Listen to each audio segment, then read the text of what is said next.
Hello everyone, my name is Kyoung-Hee Kim. I'm a professor of architecture at UNC Charlotte. Today we will discuss resiliency in the built environment, focusing on community-wide flood resilience.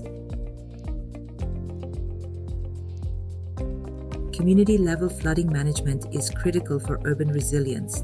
This involves both human-made and natural systems to control flooding while ensuring safety and functionalities during and after the event.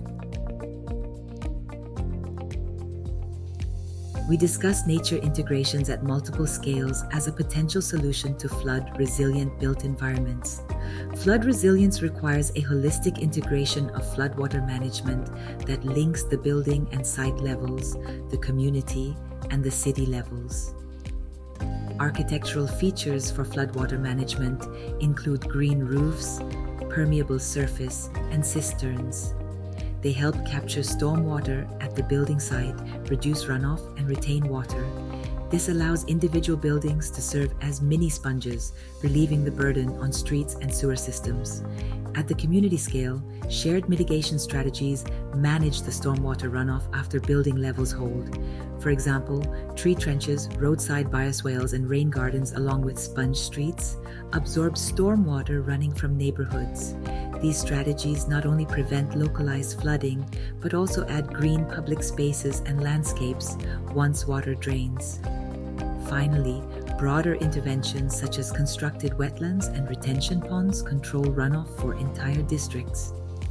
Importantly, these water management strategies at different scales holistically connect to each other and sequentially process floodwater.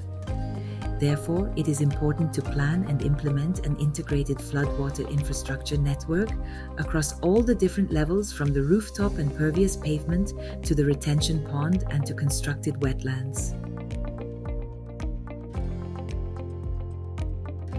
About 1.81 billion people, which is about 23% of the world's population, are directly exposed to significant flood risks. Nearly 1.24 billion of those at-risk individuals live in South and East Asia alone, often concentrated in low-altitude, poorly drained neighborhoods.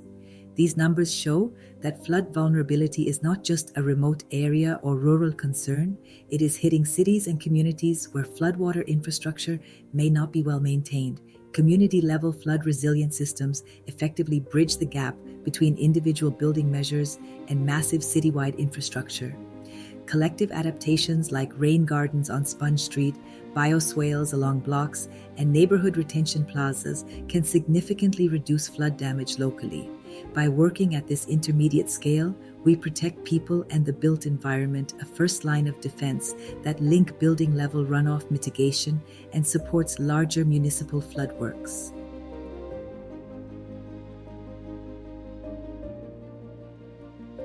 The slide shows a community-level flood resiliency framework centered on the resilience design approach. Using 4 resilient design approach: original state, mitigate, adapt, and recover. As we reviewed in the intro video, the community-level flood resilience encircles this concept by accompanying varying flood-resilient interventions integrated with nature systems. Original state represents the normal, stable condition of the community before disruption. Mitigate involves proactive measures to reduce flood vulnerability. At this stage, the community protects its blue-green infrastructure, such as street bioswale and waterways, from stormwater surge and pollution. Preserving these natural street sponge systems is critical, as no engineered system can match their natural ability to absorb and slow stormwater. This community-level sponge minimizes potential flood damage. Adapt is the process of accommodating flood events. Communities' permeable surfaces and sponge system delay runoff so that cities' drainage and trenches are not overwhelmed.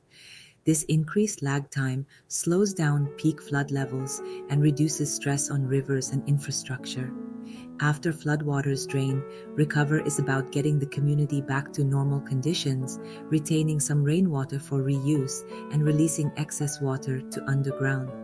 For example, rain gardens, rainwater barrels, or retention ponds store extended floodwater and provide a water supply after the storm.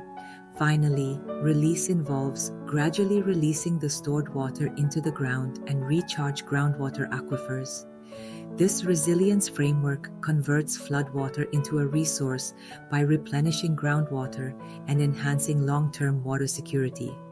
As a result, the community maintains its original operational state and becomes more resilient to future floods. At the community level interventions, floodwater infrastructure installations generally fall into three types: linear, nodular, and hybrid systems.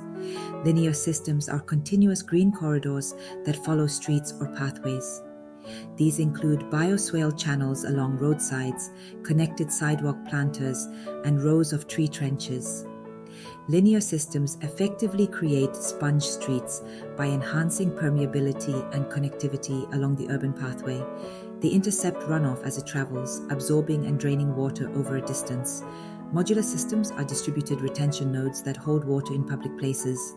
Examples are pocket wetlands nestled in a community park, neighborhood retention plaza designed to store water. Each node is a localized sponge, storing excess rainwater in that spot and slowly releasing or infiltrating it. By dotting a district with such water retention nodes, the community can manage flash floods where they occur.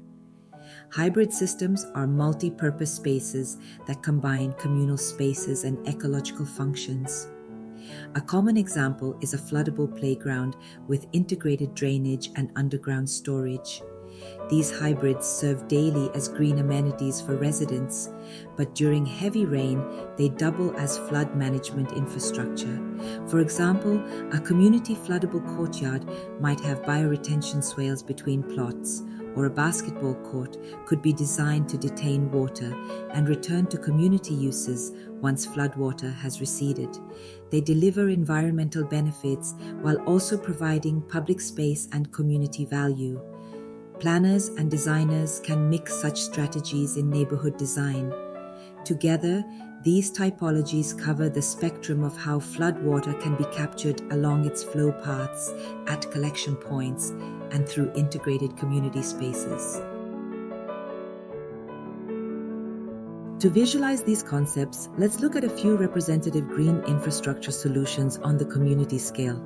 The figure on the right shows connected systems of rain gardens, flood plazas, and the city's Riverside in response to delay and store flood water. A rain garden is a mini garden bed located in yards, parks, or curb bump outs designed to retain and absorb rainwater flowing from adjacent building areas. They are usually planted with hardy native vegetation, which is adapted to water environments. Rain gardens are effective landscape features for managing runoff at the source. Even at a street corner, can retain thousands of liters of water. Retention plazas, also known as water plazas, are shown at the corners of the building parcels in this figure on the right. A public square functions as a stormwater basin during heavy rain. In dry weather, it's a usable, trafficable plaza, a playground or market space, but when a storm hits, the design allows water to collect in a low-lying section. Next, the runoff continues through subsurface infrastructure like tree trenches and interconnected channels, slowly moving toward the Riverside detention zone. This green terraced land in the figure acts as the final flood buffer, and ultimately, the floodwater runs into the adjacent river system. This slide shows the Benthemplein Water Square in Rotterdam, which combines recreational space with floodwater retention.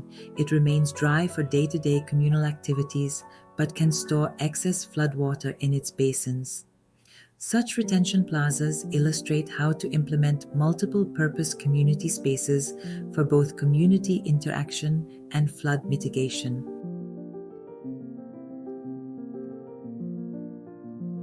This slide shows another example of how urban spaces can be turned into flood-resilient community spaces. While the previous slide illustrates the retain and discharge of floodwater from community areas toward the Riverside detention system, the landscape features in this slide show localized strategies such as rain gardens, recharging pits, and urban farming. Native species in rain gardens facilitate the infiltration of floodwater and serve to filter out pollutants. Additionally, the recharge pits capture excess floodwater and slowly discharge it to groundwater. These landscape features use natural processes within a common community area, which enhances local flood resilience and water security while providing green infrastructure for public interactions. Collectively, these multifunctioning community elements slow down runoff, replenish groundwater, facilitate water reuse, and provide access to natural spaces for the public, all while functioning as a lively day-to-day public space.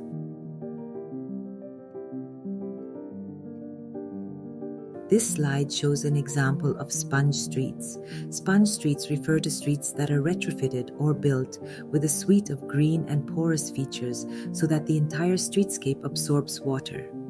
A sponge street incorporates infiltration trenches or soil cells under the street and adds street trees and bioswales along the sidewalks.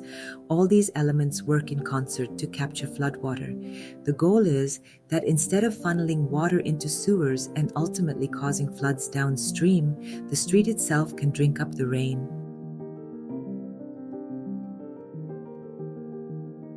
This is another example of sponge streets. Bioswale corridors are vegetated swales or shallow channels that run along streets or parking lots, serving to absorb storm water in a linear fashion.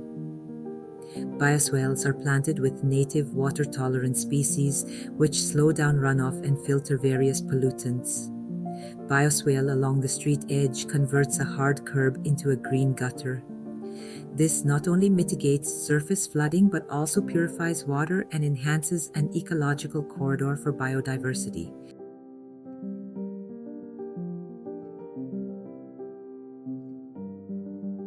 This video was supported by UNC Charlotte in collaboration with the US ASEAN Smart Cities Partnership. For further inquiries, please contact Kyoung-Hee Kim at UNC Charlotte. We appreciate your interest in resilient urban development.